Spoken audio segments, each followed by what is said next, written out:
उसको एकदम जैसे आधुनिक खेल होते हैं, अभी प्रो कबड्डी हो रहा जी, है, जी। ठीक उसी प्रकार से। और उसका फाइनल और सेमीफाइनल हम गांधी मैदान में करवाने वाले हैं, जी।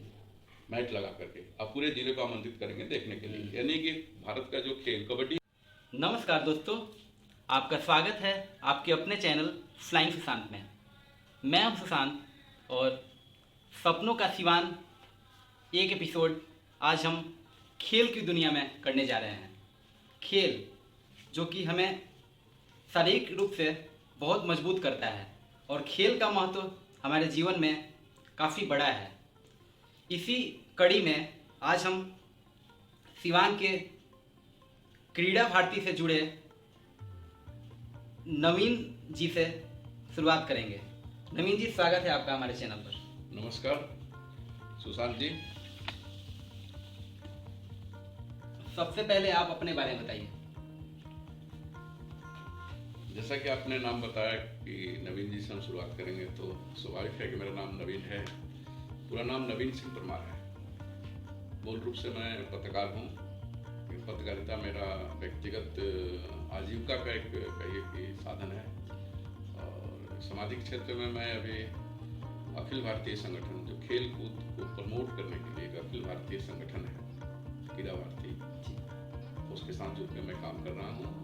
क्रीड़ा भारती में उत्तर बिहार प्रांत को दो भागों में बांटा गया है हमारे संगठन के दृष्टिकोण से। उत्तर बिहार प्रांत का सह मंत्री की जिम्मेदारी है मेरे ऊपर। तो कहीं ना कहीं खेल से आप जुड़े हैं शुरू से ही, तो कौन कौन से खेल हम लोग कराते हैं क्रीड़ा भारती की तरफ से? जैसा कि खेल की जब बात होती है तो खेल ही एक ऐसा विषय है कि ये हमारे जीवन में नैसर्गिक रूप से पाया जाता है। और आज के दौर में प्राकृतिक ने, ईश्वर ने जो खेल की भावना, खेल के जो गुण हमारे अंदर दिए है, वो अब समाप्त हो रहे हैं। क्रीड़ा भारती मूल रूप से हर व्यक्ति के अंदर खेल की भावना जागृत हो, इसके लिए काम करती है। हम किसी पार्टिकुलर एक खेल के लिए काम नहीं करते हैं। खेल के क्षेत्र में अलग अलग खेलों के अलग अलग संगठन बनाए गए हैं।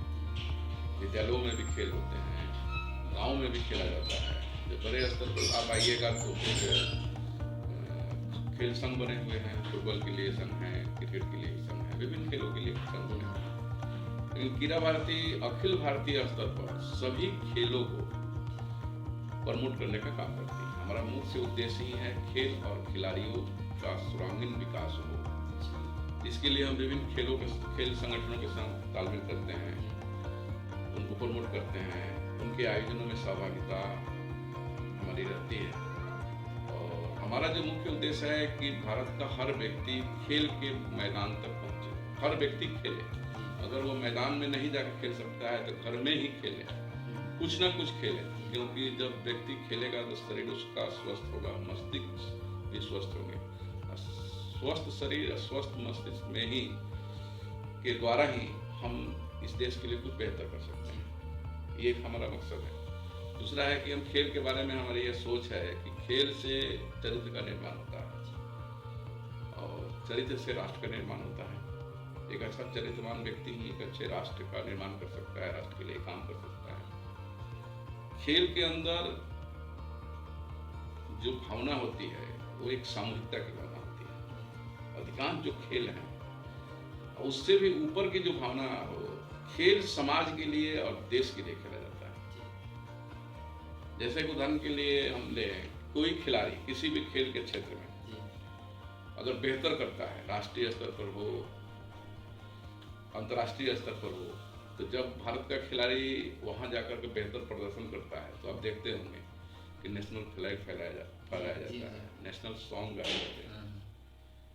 कोई एक व्यक्ति आईएएस टॉप कर लेगा यूपीएस के एग्जाम में, तो उसका रिजल्ट आएगा तो नेशनल सॉन्ग नहीं फहराया जाता है, बात सही है, नेशनल फ्लैग नहीं फहराया जाता है। लेकिन एक हमारा धावक भारत से बाहर अगर अंतर्राष्ट्रीय स्तर पर कोई भी मेडल, स्वर्ण पदक जीतता है तो पूरा देश के लिए जीतता है। किसी यूपीएससी टॉप करके वो देश के लिए टॉप नहीं करता है, उसकी व्यक्तिगत उपलब्धि मानी जाती है। लेकिन एक खिलाड़ी अगर भारत के लिए बेहतर खेलता है तो वो पूरे देश की उपलब्धि मानी जाती है। यूपीएस कोई टॉप करता है, बीपीएस कोई टॉप करता है, तो पूरे बिहार या पूरे देश के लोग उस पर गौरव नहीं करते। जिस परिवार से है, जिस समाज से है, वहाँ लोग गौरव करके कुछ दिन बाद भूल जाते हैं। लेकिन कोई खिलाड़ी हमारा अगर राष्ट्रीय स्तर पर, अंतर्राष्ट्रीय स्तर पर टॉप करता है तो पूरा देश जश्न मनाता है। कोई टीम अगर हमारी राष्ट्रीय और अंतर्राष्ट्रीय स्तर पर कोई मैच जीतती है तो पूरा देश में जश्न मनाया जाता है। यानी खेल से राष्ट्र की भावना उभरती है। इसीलिए हम लोगों का जो मकसद है कि हर लोग के अंदर खेल होनी चाहिए, लोग खेले, स्वस्थ शरीर रहेगा तभी इस देश के लिए कुछ किया जा सकता है। कीरा भारती इस स्तर पर काम करती है, विभिन्न खेल संगठनों के साथ मिल करके खेल संगठनों को, जो खेल संगठन कमजोर हैं उनको मजबूत करने का प्रयास किया जाता है, खिलाड़ियों को प्रमोट करने का प्रयास किया जाता है। ये मतलब हमारा संगठन का काम है। और मूल रूप से हम अपने 5 प्रमुख कार्यक्रम है जिसके माध्यम से हम पूरे देश में काम करते हैं। एक छठा कार्यक्रम भी उसमें जुड़ गया है जो पूरे विश्व के साथ जुड़ गया है, तो हमारा भी, जो हम खेल की दुनिया के लोग हैं इसलिए हमारा कार्यक्रम है। तो 5 हमारा जो कार्यक्रम है, अभी हम जब बात कर रहे हैं उसके 10-15 दिन के बाद ही हमारा स्थापना दिवस आ रहा है। कीरा भारती, कीरा भारती की स्थापना हनुमान जयंती के दिन की गई थी। और हम लोग मानते हैं कि दुनिया का सबसे बेहतरीन कोई खिलाड़ी आज तक हुआ है तो वो हनुमान जी। उनसे बड़ा अभी तक कोई लॉन्ग जंप फाड़ने वाला नहीं हुआ, उनसे बड़ा कोई हाई जंप फाड़ने वाला नहीं हुआ, उनसे बड़ा वेट लिफ्टर कोई नहीं हुआ। यानी कुल मिला जुला करके दुनिया के सबसे बेहतरीन खिलाड़ी हैं जिनका रिकॉर्ड आज तक नहीं टूटा है, भविष्य में भी नहीं टूटेगा। तो कीरा भारती खिलाड़ियों के आराध्य देव के रूप में हनुमान जी को मानती है और कीरा भारती की स्थापना हनुमान जयंती के दिन हुई थी। तो हमारा स्थापना दिवस है। ये हमारा 5 जो कार्यक्रम बताया जिसके माध्यम से हम पूरे देश में काम करते हैं। एक हम हनुमान जयंती के दिन मानते हैं कि हर ग्राउंड में जहाँ भी खेल है वहाँ हनुमान जी की जयंती मनाई जाए। खिलाड़ियों के लिए हनुमान जी एक आदर्श है। तो किसी भी पेशा में, पत्रकारिता हो, आप स्वयं IT के सेक्टर में हैं, किसी भी पेशा में कोई ना कोई आइडल तो होता ही है। अगर आप किसी को आइडल नहीं मानेंगे तो पेशा भटक जाएगा। तो हम लोग मानते हैं कि हर खिलाड़ी को हनुमान जी को अपना आदर्श मानना चाहिए और हम लोग मानते हैं, इसलिए हम हनुमान जयंती मनाते हैं। खेल कूद के माध्यम से मनाते हैं कोई ना कोई। सिवान में इस बार हम लोग कहीं ना कहीं कोई कार्यक्रम करेंगे। हो सकता है कि इस बार हम लोग महाराजगंज में कोई कार्यक्रम करें। ऐसे 1 सप्ताह तक कार्यक्रम होगा, अलग अलग ग्राउंडों पर होगा, खिलाड़ियों को जोड़ा जाएगा। उसके बाद हमारा एक दूसरा कार्यक्रम है जो काफ़ी महत्वपूर्ण है। हम लोग एक राष्ट्र वीर माता जीजाबाई सम्मान समारोह आयोजित करते हैं कीरा भारती के माध्यम से। इसके पीछे का जो मकसद है कि खिलाड़ी जब मेडल लेता है, खिलाड़ी जीतता है तो बहुत सारा मान सम्मान उसको मिलता है, लोग जानते हैं। लेकिन उस खिलाड़ी को तैयार करने में उसकी माता की बहुत बड़ी भूमिका होती है। पिता तो काम पेशे से अलग अलग रहते हैं, माता की भूमिका। और यह हम लोग वीर माता जीजाबाई के नाम पर हम लोगों ने इसको समर्पित किया है। ये राष्ट्रीय कार्यक्रम है क्योंकि हमारा मानना है कि अगर जीजाबाई नहीं होती, छत्रपति शिवाजी नहीं होते, माता अंजनी नहीं होती तो हनुमान नहीं होते। इसीलिए माता के सम्मान, और जो भी खिलाड़ी अच्छा प्रदर्शन करते हैं उनको जिला मुख्यालय में या प्रमंडल मुख्यालय में बुला करके उनकी माता जी को बुला करके सम्मानित करना, सार्वजनिक मंचों पर खिलाड़ी को तो सम्मान बहुत मिलता है। तो ये एक हमारा दूसरा कार्यक्रम है। तीसरा कार्यक्रम हम लोग अभी संपन्न हुआ है जो पूरे अंतर्राष्ट्रीय स्तर का कार्यक्रम हो गया। ये कीरा भारती की शुरुआत भी इसी कार्यक्रम से हुई थी, सूर्य नमस्कार का कार्यक्रम। अभी हाल ही में हम लोग संपन्न किए हैं और पूरे एकदम 75 करोड़ सूर्य नमस्कार की बात थी। वह सूर्य नमस्कार 100 करोड़ के आसपास से पहुंच गई। सिवान में भी बड़े बड़े कार्यक्रम हुए। तो सूर्य सप्तमी जो माघ के कृष्ण पक्ष की 7वीं तिथि को कहा जाता है, तो मतलब उसके आसपास में मूल रूप से मकर संक्रांति से सूर्य सप्तमी के बीच का जो समय है वो सूर्य नमस्कार पखवाड़ा के रूप में मनाया। हर लोग सूर्य नमस्कार करें, इसके लिए एक कार्यक्रम चलाया जाता है। ये 3 महत्वपूर्ण कार्यक्रम हो गए। चौथा कार्यक्रम हमारा राष्ट्रीय खेल दिवस है, जो भारत के खेल के दुनिया के जो सबसे बड़ा नाम, जिसके नाम पर अभी हाल ही में खेल रत्न पुरस्कार को भी समर्पित किया गया है, मेजर ध्यानचंद जी का जयंती। तो ये हमारा एक मुख्य कार्यक्रम है। इस अवसर पर हम कार्यक्रम करते हैं, खेल से जुड़े लोगों को सम्मानित करना, खेल से गोष्ठी करना, ये सब चीज खेल से जुड़ा कोई भी कार्यक्रम करना, ये एक चौथा कार्यक्रम हमारा अति महत्वपूर्ण कार्यक्रम है।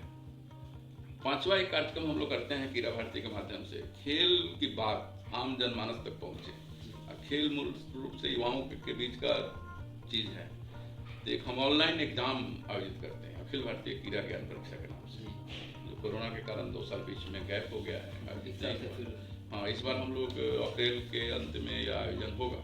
राष्ट्रीय स्तर पर यह आयोजन किया जाता है और ये आयोजन जिसमें क्लास 8 से लेकर के अधिकतम 25 साल तक के लोग इसमें प्रतिभागी हो सकते हैं। 25 साल के ऊपर के लोग भी हो सकते हैं, लेकिन वो प्रतियोगिता से बाहर रहेंगे। और इसमें कुल 30 मिनट के ऑनलाइन एग्जाम लिए जाते हैं, जिसमें 60 प्रश्न होते हैं, वो खेलकूद की दुनिया से ही होते हैं। और उसमें से जो अधिकतम उत्तर देगा उसको सम्मानित किया जाता है। पूरे देश में जो परफॉर्म आता है उसको 1 लाख रुपये का पुरस्कार दिया जाता है। कुल ऐसे 25 पुरस्कार हैं, 1 लाख रुपये से 5,000 रुपये तक का।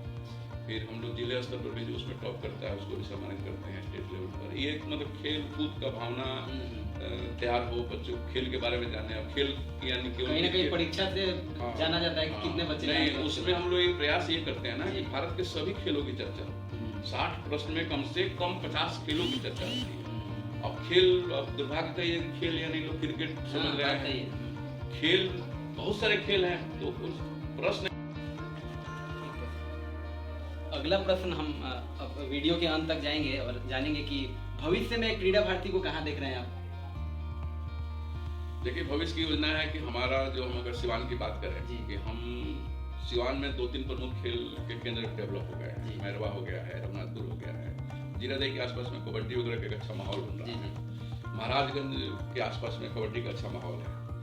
तो हम लोग चाह रहे हैं कि इस जिले में कम से कम प्रत्येक प्रखंड में कोई ना कोई खेल, उस प्रखंड वह प्रखंड एडॉप्ट कर ले उस खेल को।